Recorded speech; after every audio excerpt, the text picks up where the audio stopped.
जी 4 लाइनें पहले आपको सुना देता हूं। मैं जैसा मेरे विषय में बताया, देखिए मैं मूल रूप से बिहार का रहने वाला हूं, आप सब जानते हैं। वहां शराब बंद हो गई तो मैं दिल्ली रहने लगा। फिर जब से मैं दिल्ली रहने लगा तब से दिल्ली वाले बंद होने लगे, वो भी शराब में ही बंद हो रहे थे। तो आज जो एक घटना मेरे साथ गुप्ता जी घटी, वो घटना आपको बताता हूं। आशुतोष भाई बहुत अच्छा संचालन करते हैं आप, और इतनी बढ़िया शानदार घटना घटी, आप सबको मजा आ जाएगा, मंच के लिए भी बिल्कुल नई बात है।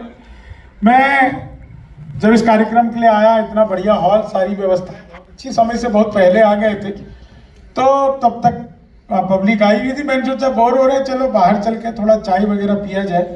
तो यहाँ से निकल करके मैं गया बाहर, एक दुकान है चाय की, मैं वहाँ पे चाय पीने लगा। बिल्कुल सच्ची घटना बता रहा हूँ। मैं जैसे ही चाय पीने लगा तो एक कुत्ता आ गया। अब मेरे भीतर दया जगी, मैंने कहा ये कुत्ता आया है, इसको कुछ देना पड़ेगा।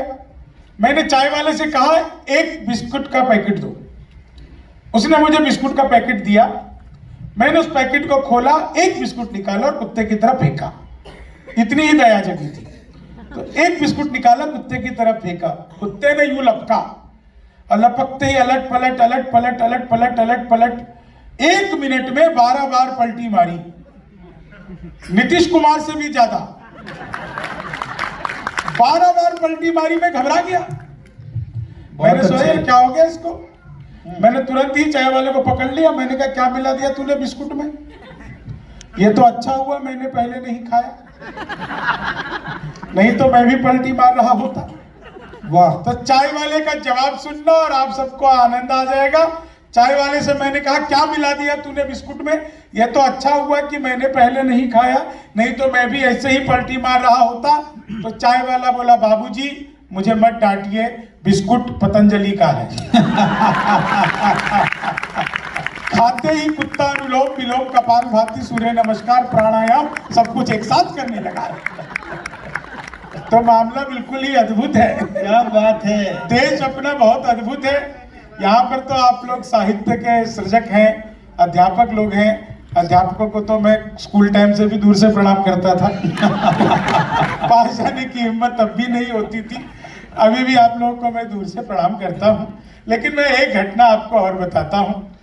यहाँ दिल्ली में बिहार वालों पे बहुत आरोप लगते हैं कि बहुत सारे बिहारी ये दिल्ली आ जाते हो। मैं हमेशा कहता हूँ इसमें हम बिहारियों की कोई गलती नहीं है, सारा कसूर इन दिल्ली वालों का है। अच्छा, ये लोग बड़े बड़े पंडाल लगाते हैं, कीर्तन मंडली बुलवाते हैं, फिर भजन करवाते हैं, राधे राधे जपो चले आएंगे बिहारी, राधे राधे जपो चले आएंगे बिहारी, राधे राधे जपो चले आएंगे बिहारी। अब कलयुग में वो बिहारी आ नहीं सकते, हमें ट्रेनों में ठुस ठुस कराना पड़ता है। वाह वाह भाई शंभू बहुत अच्छे। तो हमारा तो मामला अद्भुत है। मैं तो इलेक्ट्रॉनिक शॉप पे गया, मैंने पूछा टीवी कितने का दे रहे हो? बोले हम बिहारियों को टीवी नहीं देते। मैंने कहा तुझे कैसे पता लगा? बोले निकल यहाँ से। अगले दिन मैं सूट बूट हैट नकली मूछे। मैंने कहा ये टीवी कितने का दे रहे हो? बोला तुझे कल भी मना किया था। अगले दिन मैं बुर्का ओढ़ के चला गया। मैंने कहा भैया ये टीवी कितने का दे रहे हो? बोला भाई साहब आपको 2 दिन से मना कर रहा हूं, हम बिहारियों को टीवी नहीं देते। मैंने कहा ठीक है मत दे, लेकिन ये बता तुझे पता कैसे लगता है मैं बिहारी हूं? बोला बेटा जिसे तू टीवी कह रहा है वो माइक्रोवेव है। ये जो माइक्रोवेव में टीवी बताने का कॉन्फिडेंस बिहार लेके आया, बिल्कुल नई बात। दादा यहाँ पे सर्वेश जी बैठे हैं, बहुत सारे डॉक्टरों से मिलना होता, आप में से भी कोई एक आध डॉक्टर तो होंगे ही। अब प्रणाम करता हूँ डॉक्टरों को, मैं दूर से प्रणाम करता हूँ, नजदीक से भी करता हूँ। जीवन में कुछ भी हो जाए, कुछ भी हो जाए, मैं डॉक्टरों को कभी भी नाराज नहीं करता, क्योंकि डॉक्टर जो है वो धरती पर भगवान का रूप होते हैं कि नहीं? वैसा अगर कभी भगवान आपसे नाराज हो जाए तो वो आपको डॉक्टर के पास भेज देता है। और आपने अगर गलती से भी डॉक्टर को नाराज कर दिया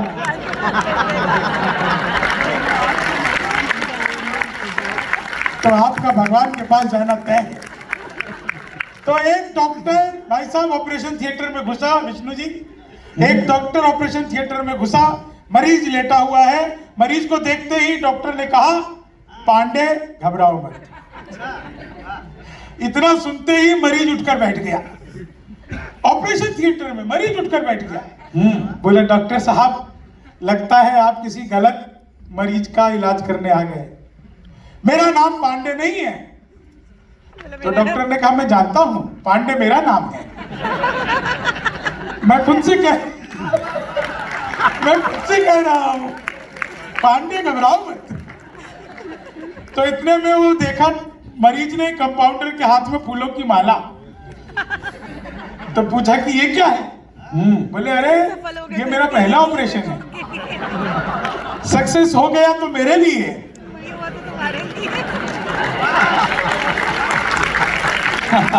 नहीं हुआ तो तुम्हारे लिए। तो मामला बिल्कुल अद्भुत है। कई लोग अभी आए हैं, ये वही लोग हैं जो बच्चों को समय पे आया करो।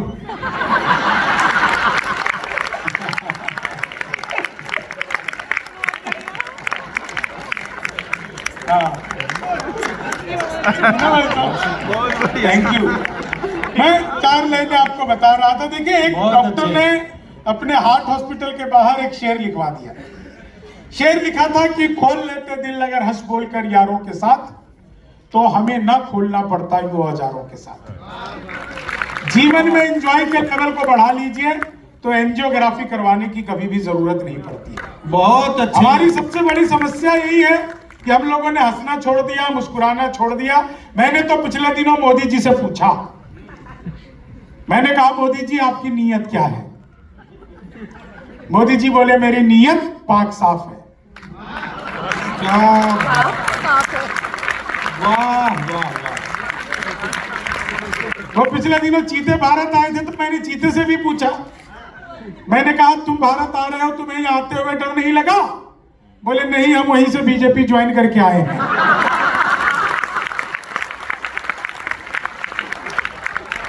एक आदमी मिला, बोला, यार ये मोदी जब से आया है देश 500 साल पीछे चला गया। मैंने कहा, योगी को आने दे, त्रेता युग में ले जाए। एक बार तो गुप्ता जी, मैंने अपनी सगी पत्नी से पूछा, सगी पत्नी से पूछनी पड़ती है, मैंने एक बार अपनी सगी पत्नी से पूछा, मैंने कहा, क्या मैं तुम्हारे सपनों में आता हूं? बोली, नहीं, मैं हनुमान चालीसा पढ़कर सोती हूं। भूत पिशाच निकट नहीं आ रहे। अच्छा, अगली एक लाइन पे मजा आ जाएगा भाई साहब। लाइन सुनना, विष्णु दादा, लाइन सुनना। भाई प्रियांशु, एक लाइन पे भाई साहब, पहली बार सुनोगे आप भी। श्रेष्ठ संचालक प्रवीण शुक्ल जी, आपको एक लाइन में मजा आ जाएगा। गुप्ता जी, बिल्कुल नई लाइन। एक दिन पत्नी बोली, आज खाना मैं बनाऊंगी।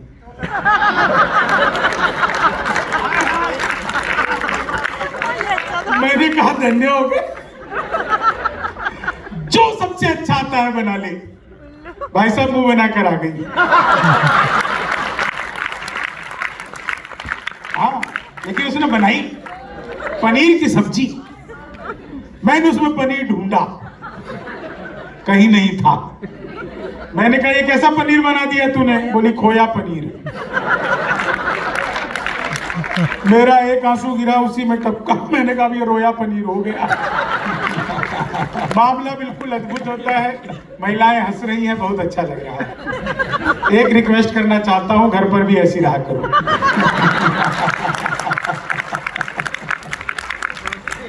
मैं सच बता रहा हूं आपको, दुनिया में सबसे मुश्किल काम है, सबसे मुश्किल काम है महिलाओं को खुश करना। 1000 तरीके अपना लो, आप महिलाओं को खुश नहीं कर सकते। हम पुरुष महिला को देखते ही खुश हो जाते हैं। हमारा कोई तरीका नहीं। अच्छा, महिला अगर आपकी पत्नी हो तो भूल जाओ कि खुश कर पाओगे। आप उसको खुश करने के लिए बैंक भी लूट करके ले आओ तो यही कहेगी, SBI का क्यों लूटा? ICICI का लूटना था, वहां नए नोट मिलते हैं। मामला पूरे देश का अद्भुत है। देखिए, मैं तो बिहार का हूं, ज्यादा इधर उधर की बात करता नहीं। मुझे बहुत अच्छे से याद है, प्रवीण जी, बिहार का एक लड़का पढ़ लिख कर इंजीनियर बन गया।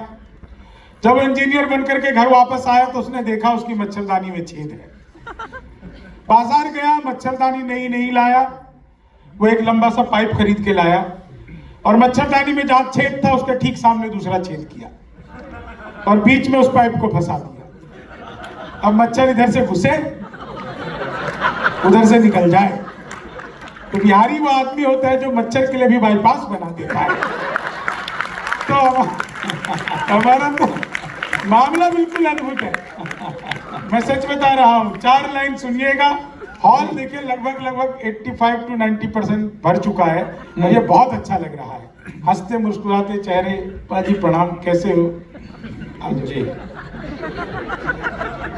चीनी को अभी जमा करूंगा, आप सही टाइम पे आए हो। बिल्कुल। हाँ, मैंने सच बता रहा हूं, मनमोहन जी के बाद इतना हंसता हुआ सरदार जी पहली बार देखा है।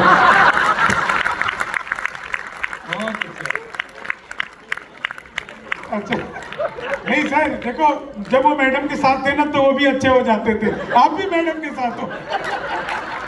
ये हंसी मजाक की बातें ऐसी चलता रहता है। 4 लाइन सुनिए। आजकल रील्स का बड़ा दौर है। आप लोग तो सब रील्स देखते होंगे, क्लास में भी देखते हो क्या? बच्चों को तो पढ़ाते होगे ना कि भाई मेरी रील्स वायरल हो रही है, मुझे सब्सक्राइब किया। हाँ, तो रील्स का बड़ा दौर है। रील बनाने वालों का क्या हाल होता है? स्वागत। 4 लाइन सुनिएगा। बहुत अच्छा माइक है। पद्मिनी जी ने अभी आकर के वो गाया, सरस्वती वंदना। ये सुर में गाती हैं, मैं महिषासुर में गाता हूं। रील बनाने वालों का क्या हाल होता है? एक तो मैं फोटोग्राफर को देख रहा हूँ, ये बड़ा मुस्कुरा के मुझे देख रहा है। बैठ जा भाई, आराम से बैठ जा। अच्छा, मुझे गुप्ता जी ने कहा शंभू जी कार्यक्रम के बाद कम से कम 5 मिनट रुकिएगा, सब आपके साथ फोटो लेना चाहते हैं। तो मैंने इनसे पूछा भाई साहब ऐसा क्यों लेना चाहते हैं? बोले उनकी अच्छी आती है। आप मेरे साथ जो फोटो लेता है उसकी अच्छी आती है। तो 4 लाइन सुनिएगा। रील बनाने वालों का क्या हाल होता है? कि लेनी थी जीत हमने मगर मात ले लिए, कितने हसीन देखिए जज्बात ले लिए, दूल्हा बेचारा रील बनाने में रह गया, दुल्हन ने फेरे पंडित जी के साथ ले लिए, दुल्हन ने फेरे पंडित जी के साथ ले लिए। भगवान मेरा साथ आप यूं भी निभाना, किस्मत के खेल में मुझे ऐसे भी जिताना, सलमान के जैसे भले पीते ये जवानी, लेकिन बुढ़ापे में अनूप जलोटा बनाना, लेकिन बुढ़ापे में अनूप जलोटा बनाना। ये 4 लाइनें आप सबको बहुत आनंदित करेंगी। इस 4 लाइनों का आप लोग मजा लीजिए। कि ख्वाबों में तेरे रंग कोई पिंक नहीं है, और पास तेरे अपनी कोई थिंक नहीं है, राहुल को लगी ठंड तो मोदी ने ये कहा, आधार से रजाई तेरी लिंक नहीं है, आधार से। हमारे बीच में 3 कवि जो हैं वो उत्तर प्रदेश से हैं। कुछ विशेष बात है भाई साहब? अच्छा, बहुत अच्छा। नहीं वो तो ठीक है। विष्णु जी ये कह रहे हैं कि क्या कमाल सुना रहा है। वो मुझसे भी कह सकते थे आप। अब तुम यहाँ हो ना इसलिए। देखो भाई साहब, आप जो कह रहे हो ना, मेरी बात सुनो, मैं इतना भी बिहारी नहीं हूँ।